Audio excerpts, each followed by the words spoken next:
I'm right here with Michael Toney Hello. of Black Matter Device.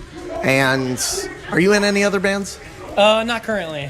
Not currently? You're not in any other bands? Just Okay, Black cool. Matter Device. Black Matter Device and possibly Periphery. So, anyway, Michael, you and Black Matter Device just put out a fantastic EP. Arguably, I'm going to say, I know it's early in the year to say, but I'm going to say one of the best EPs of the year, called Hostile Architecture. It seemed like this EP was a bit of a process, just based on like your social media posting and that kind of thing. Can you like describe what that process was like?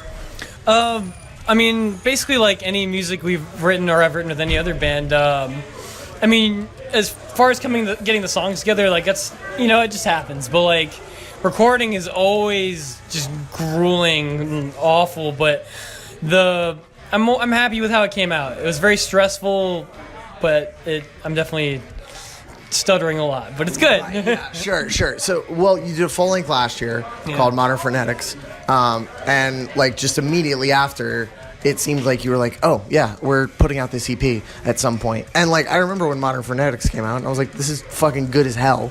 And then like you announced that you're doing another EP. I'm like, you can't be making this much good music, you motherfucker. So, like, is the plan to just like kind of stick to that kind of release schedule, or are you more just throwing things out there? I mean, it's a very different sound than Modern Phonetics too. So would you, and I'm not saying this in a negative way at all, are you throwing sounds out there and see what connects with people, or what connects with y'all, what you like playing live? What's kind of going through your head as you decide to go forward with Black Matter Device? Okay, so when we put out Modern Phonetics, a lot of that material we've been sitting on for quite a long time, but through just various member changes or just all kinds of random little issues, it just took us the 2 years to put out.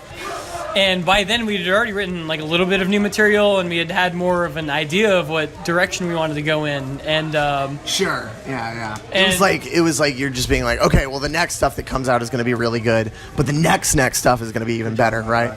Thank you. Thank you. Guest appearance on the Mathcore Index podcast. So it was just like immediately after you had something written? Yeah, we were already ready to go on like some of even by our release show, we played one of these songs at it actually, like from the last year's release show. But it's not that we were trying to see what sticks or really anything. I'm flipping over my words still, but I don't know. This is just like really what I wanted to do sound-wise from the start. And right, yeah. I think I'm closer to my personal vision of what I want to do now than before. I'm very happy with which is absolutely awesome. I mean, like this EP, Hostile Architecture, is like, how much shorter is it than Modern Phonetics? Modern Phonetics is what, 12 songs?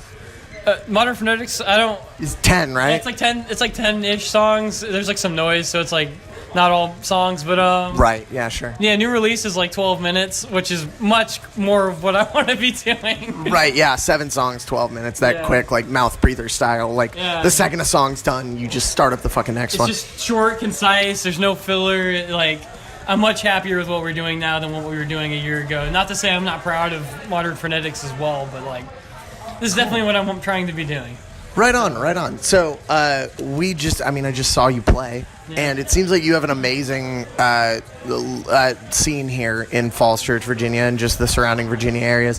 How does that compare to marketing yourselves online? I mean, I feel like I ask every band this, but like, what's it like to see just so many people connecting with your music online, and then maybe coming here and, not everyone knows the songs, but people know y'all, your name and stuff like that, just because they've seen it around. Where do you put your focus towards? Because, I mean, it's two completely different things almost these days. Yeah, it definitely is.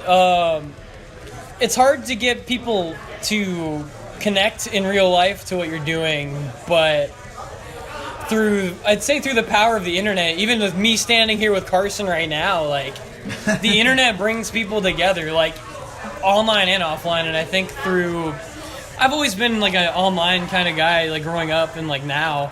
You love being on the web. I love being on the web. Your favorite movie is The Web with Sandra Bullock. If anyone remembers that film. But yeah, I just try to put a lot online because I just think of a lot of stupid stuff to say, and for some reason people like that. And then yeah, memes have become marketing. Yeah, memes have gained a lot of power in the past few years. I think I was like an inch ahead of the curve like 2 years ago, but now everyone's doing it, so I don't know what to fucking do anymore. Right, yeah, of course.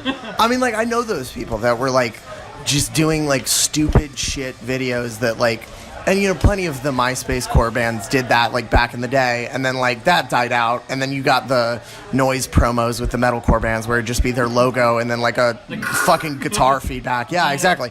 But now it's just, like, every single person, every single Instagram ad that isn't a major metalcore band signed to, you know, Rise Records or something like that is a joke. Yeah. So, I mean, you maybe were ahead of the curve. That you're very welcome. I appreciate that. Cool.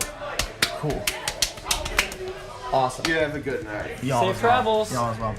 Oh, where was I? I mean, like, every other ad is a joke. So, yeah, at this I mean, point, it's just like all comedy because no one takes each other seriously. Yeah, of course not. I mean, like, we've gone to a point of just like post-irony that's just like it's beyond return. Like, we can't go back to just normal marketing anymore if you want to get something seen. I mean, it's the age of the Eric Andre show, but online. So like. Yeah, and in real life, if you do some shit like the Eric Andre show, you get kicked out of venues or banned or some shit. Like, I mean, we smash microphones all the fucking time, and that's why we invested in our own, is because, like, shit, one of these days we're going to break something expensive. Anyway, moving forward into more fun topics, who is the dream band that you would want Black Matter Device to play with? Oh, that's a hard one. I think it would be cool. There's a couple that I definitely would love to play with. Top two. Top two? I was going to do three, but I'll do two. Do top three. I was going to say, like, The Chariot would be fucking awesome. Daughters, Dillinger Escape Plan. Just, the classics. Like, the classic crazy bands. Like, there's always, like, other ones as well, but, like... right, for sure. I've grown... Like, bands I've grown up on, you know what I mean? Like, yeah, of course. Yeah. What's the band that you would least like Black Matter Device to be compared to? Oh, fuck. Oh, that's a hard one. There's so much music I don't like. Me too. That's fair. Oh, man. Oh, the Callous Cowboys. You motherfucker. No, horrible. No, I'm just kidding. I love those guys. We just played with them. But yeah, I'm in one of those. I honestly can't answer that question because I don't want to snuff out any opportunities before they happen. Nice. You wouldn't say like Periphery or some like garbage tech metal band like that? Funny enough, I used to. Ouch. Maybe Christian's gonna edit that out. I used to be a huge Periphery fan in high school. I kind of grew out of it at this point, but bands like that do have a place in my heart because they did introduce me to more technical music, I guess. Sure. Yeah. So I'm probably gonna get fucking crowd killed at the next show for this one, but yeah. Something like that. Yeah, for sure. And two more for you. Favorite song to play live? Favorite song to play live? The Pointy End has always been like one of my favorites, but out of the newer material, Jesus Christ Alarm Clock is fucking really fun for me to do. Great song, yeah. Thank you. Yeah, so what do you like about playing that one? The Pointy End is just like the ending where it's just like screaming, like everyone can get down with just yelling at each other nonsense. Like there's no words, it's just Right, of course, yeah. Like it's fun. That's awesome. I mean, like writing something vocally that the crowd can interact with as simple as is genius, and I've always thought that about that song. Now, what's the worst show you've ever played? Okay, so this band has had many iterations to this point, but with our first original lineup in like 2014 or 15, like different band basically, we played a house show. It was like 3 hours away. Our guitar player was like getting his brain screened for like cancer or something, so he couldn't play. Jesus Christ. Something like that. But no, it was tumors he was looking for. He's fine.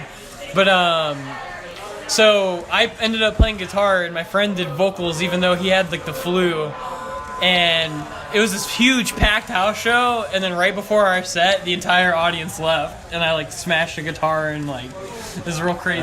Jesus, those are the worst when the audience leaves. There's like a 30-second video somewhere on our Facebook probably from that still, but Yeah, fuck that show. All right, Michael, Toney, thank you so much for being on the Mathcore Index podcast, Mathcast, whatever this fucking show is called. Where can we find you? You can find us on Facebook, Bandcamp, Instagram. Follow us on Spotify for updates. And I'm just kidding. Just our new stuff's on Spotify now, finally, if you're curious about that. That's about it. We have a Twitter. I don't really use it. I just say, like, single words on there every once in a while. Like piss. Yeah, just like piss. Exactly. Cool. Exactly piss, actually. All right, well, Michael, Toney, thank you so much for being on the Mathcast. Thanks for having me on my first interview, possibly. Fantastic.